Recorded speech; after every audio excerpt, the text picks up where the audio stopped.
Ich lese jetzt einen Text von Elis Schmidt. Kleine Farbenlehre. Der zweite Eimer war einmal weiß. Er gehört zum Haus, er steht in der Ecke hinter den Fahrrädern.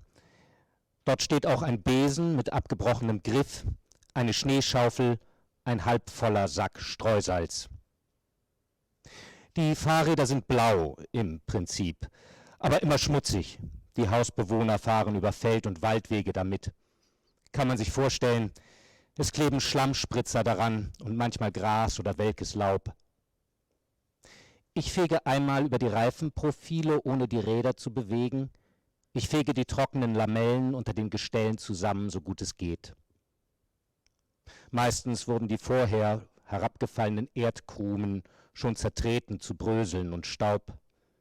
Die Luft zieht unter der Hintertür herein, zerstreut den Schmutz und treibt ihn in neuen Anordnungen zusammen, fügt noch weiteren hinzu, Zigarettenstummel, Taubendreck, Grind von der Straße.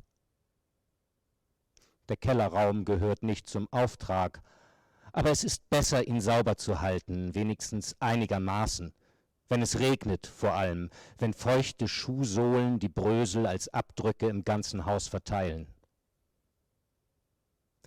Ich lasse Wasser in den zweiten Eimer laufen, obwohl er nicht mir gehört und nicht der Arbeit. Das darf ich eigentlich nicht. Das Eigentum der Hausbewohner ist unantastbar, aber den Eimer mit nach oben zu nehmen, spart mir einmal hinab und hinauf, spart also Zeit, spart das Geld der Hausbewohner, so denke ich. Der Arbeitseimer glänzt speckig, neu und türkis. Unsere Eimer werden regelmäßig ersetzt, damit wir die Firma nicht blamieren. Sauber. Sauber soll alles an uns sein, als wäre das eine ungebührliche Unterstellung, dass eine Putzfirma den Dreck anderer Leute aus den Häusern trägt. Meine Gummihandschuhe sind gelb. Es gibt auch grüne Gummihandschuhe, die sind besser, die liegen enger an und man rutscht nicht überall ab damit. Aber die grünen Handschuhe sind teurer als die gelben. Die müssten wir uns selbst mitbringen, wenn uns die gelben nicht genug seien, heißt es aus dem Büro mit freundlichen Grüßen. Die gelben Handschuhe werden regelmäßig ersetzt. Die Eimer nicht zu voll, damit das Wasser nicht überschwappt und die Schultern nicht schon schmerzen, bevor man richtig angefangen hat. Ein Eimer mit Lauge, ein Eimer mit Wasser zum Nachwischen. Das Mittel kommt aus einer Flasche mit grasgrünem Etikett. Das ist den Kunden wichtig, sagt das Büro, dass wir etwas für die Umwelt tun. Man fängt oben an. Oben in diesem Haus steht eine Garderobe auf dem Absatz vor der Tür, ein schmaler Schrank, ein Schuhregal. Ein Regenschirm lehnt an der Wand. Mobiliar im Gemeinschaftsbereich ist in all diesen Häusern untersagt. Wir verstehen das Problem und die Überlegung. Knappe Wohnfläche, es geht nicht höher hinauf, also kein Durchgang, also stört man niemanden. So werden die sich das vorstellen. Aber wir ärgern uns. Man braucht länger zum Wischen. Man kann sich die Beschwerden schon denken, die einem später das Büro mitteilen wird. Die Stelle mit dem Regenschirm spart man garantiert aus. Man muss aufpassen, dass man keine Dellen und Wasserflecken hinterlässt. Man muss sich diese Zeichen von Wohnlichkeit ansehen. Man muss sich jemanden unter diesen verblichenen Turnschuhen vorstellen. Einen dünnen Mann stelle ich mir vor, mit sehnigen Armen und wochentags glatt rasiertem Gesicht. Ein Mann, der auch am Wochenende früh aufsteht und durch den Park zu laufen in extra Sportkleidung und gar nicht richtig ins Schwitzen kommt, stelle ich mir vor. Und am Ende seiner Runde beim Bäcker Croissants holt für die Frau mit den 3 Paar Stiefeln und das Kind, das hier auch wohnt und etwa 7 Jahre alt ist, kann man sich denken. Ein blaues und ein braunes Paar Schuhe. Mädchen oder Junge, das weiß ich nicht. Die Regenjacke hellrot, das ist uneindeutig. Sein Kind? Oder nur das Kind der Frau? Oder umgekehrt? Auch das weiß ich nicht. Das will ich gar nicht wissen. Dann beruht das Nichtwissen auf Gegenseitigkeit. Die meisten Bewohner bekommen mich nicht mit. Wenn alles gut geht, verschwinde ich in meiner Arbeit, bin nie da gewesen. Sauberkeit sieht man nicht, nur den Dreck. Wüsste man's, wenn man die Eimer sähe? Was sagt der zweite Eimer über mich? Was sagt das Einsparen von Anstrengungen? Was sagt die Farbe meiner Gummihandschuhe? Vielleicht ist das offen. Eine Kreuzung, an der alles Mögliche zusammenlaufen kann. Von rechts nach links, links nach rechts mit der Bürste, so die Treppenstufen hinab. Die Stufen sind dunkelgrau gefliest.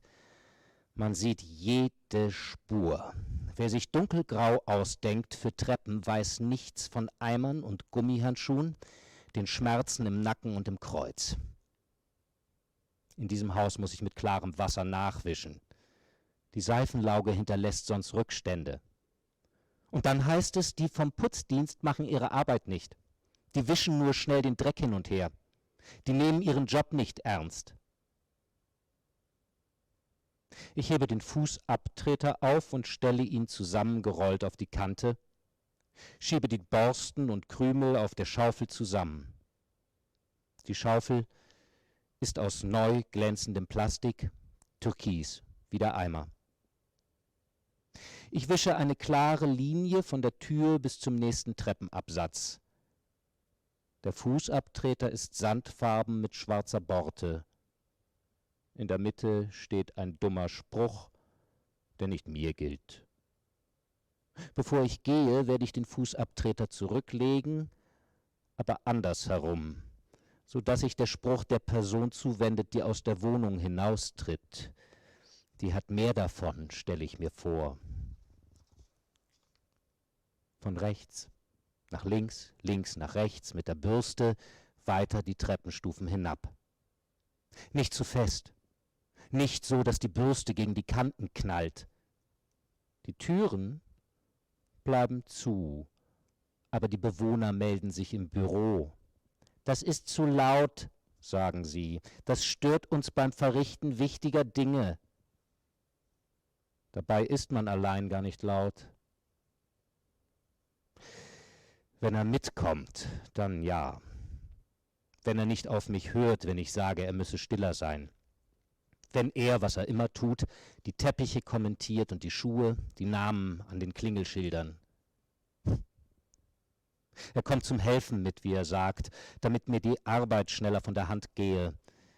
Damit meint er nicht, damit ich schneller fertig sei und Zeit hätte für Eigenes, Spaziergänge oder Sport oder was die Leute in ihrer Freizeit tun, sondern dass ich mehr Aufträge annehmen, mehr Geld verdienen könne. Das meint er, dass wir uns was leisten könnten, zum Beispiel eine Reise zu den Eltern oder einen größeren Fernseher oder vielleicht irgendwann ein Auto, das nicht alle paar Wochen einen neuen Schaden hat. Der Fernseher interessiert mich nicht und ich darf auch jetzt nie das Auto fahren, nicht einmal zum Supermarkt. Wozu es denn Busse gäbe? Wozu denn unnötig Benzin verfahren? Der Bus halte doch alle halbe Stunde fast direkt vor der Tür. Sein Auto ist grau, aber er nennt die Farbe Metallic. Das Auto wäscht er jeden zweiten Samstag ab, auch im Winter. Er hat extra Schwämme und Lappen dafür. Danach ist er gut gelaunt. Er fährt zu seinen Freunden und lässt mich mit seinen Kindern allein. Ich müsse nichts machen, sagt er. Ich kann gern fernsehen. Die Kinder kämen allein zurecht und schließlich habe jedes ein Zimmer für sich, ein eigenes Zimmer. Das habe es in unserer Kindheit nicht gegeben. Er sagt das, als müsste er nicht auf dem Sofa schlafen. Er sagt es, als wären wir alt und jenseits von Zukunftswünschen. Der Fernseher ist groß und schwarz und nimmt das halbe Wohnzimmer ein. Wenn er keine Aufträge habe, müsse er sich beschäftigen, sagt er, aber bewegen könne er sich nicht, weil ihm von der Arbeit die Anstrengung noch in den Knochen stecke, ganz tief in den Knochen, das könne ich mir gar nicht vorstellen, diese Müdigkeit immerzu. Ich sage nichts, dafür habe ich Gründe. Manchmal, wenn wir uns vertragen, setze ich mich neben ihn und sehe, was er sieht. Manchmal bringe ich ihm ein Bier aus dem Kühlschrank und nehme mir auch eins. Wenn die Mutter uns sehe, sagt er dann, wie wir hier sitzen. Wie wir hier sitzen, sage ich, wie wir die Flaschen ohne Untersetzer auf den Tisch stellen, das gäbe schön Streit. Dann lachen wir beide. Sie dürfen Ihren Mann nicht mit zur Arbeit bringen, heißt es aus dem Büro. Aber er ist nicht mein Mann. Er ist mein Bruder. Einen Bruder wird man nicht los. Schon gar nicht, wenn man das Haus der Eltern mit ihm teilen muss, weil es sonst nicht geht. Weil man leider sogar Geld braucht zum Teilen. Für die letzten beiden Treppen lasse ich frisches Wasser in die Eimer laufen, denn unten ist es schmutziger als oben. Dort kommen mehr Menschen vorbei, einfache Rechnung. Wenn jetzt nur niemand hinaus muss. Wenn jetzt nur niemand hereinkommt und über die feuchten Fliesen stapft. Aus der Wohnung im Erdgeschoss riecht es nach Essen. Eine Frau singt ein Lied aus dem Radio mit. Leise. Leise wische ich an der Türkante vorbei, damit sie mich nicht hört und mir einen Kaffee anbietet. Sie hat das schon mehrfach versucht und sah ehrlich enttäuscht aus, als ich den Kopf schüttelte. Das Büro gestattet solche Pausen nicht. Wir sollen die Bewohner in Ruhe lassen. Was, wenn euch jemand sieht, wie ihr Geld verdient mit Kaffee trinken, heißt es. Das könne man sich als Firma nicht erlauben. Ich schwenke beide Eimer sorgfältig aus, auch den alten, der zum Haus gehört. Auf dem Weg nach oben wische ich mit einem sauberen Lappen das Geländer ab. Das machen nicht alle. Einige nehmen mit Bedacht den schmutzigen Lappen und freuen sich, wenn sie an die Bewohner denken, die sich an ihrem eigenen Dreck festhalten beim Treppensteigen. Ich sehe das nicht ein. Einen Schaden zuzufügen, dessen Erfolg man nicht überprüfen kann. Ich lege die Fußmatten zurück. Ich bin fast fertig. Die Kellertür steht noch offen, ich muss noch meine Jacke holen und meine Handtasche. Meine Jacke ist alt, wer zieht sich schon schön an zum Putzen, und die Handtasche praktisch. Ich betrachte kurz meine Hände. Sie sind aufgequollen, ein bisschen grau an den Gelenken und tun weh. Entschuldigung, sagt die Frau beim Eintreten, es tue ihr sehr leid, aber sie müsse nach oben. Die Frau trägt einen hellen Wollmantel und eine Handtasche, die ich aus dem Fernsehen kenne. Sie hält inne, als warte sie auf meine Erlaubnis. Ist trocken, sag ich. Kein Problem. Die Mülltonne muss ich nicht in den Keller tragen, sagt die Frau und lächelt. Die kann ich gern draußen stehen lassen, ihr Mann kümmere sich am Abend darum. Ich müsse die nicht schleppen. Die Mülltonne gehört nicht zum Auftrag. Für die bin ich nicht zuständig. Ich hätte sie auch so stehen lassen. Danke, sage ich und gehe.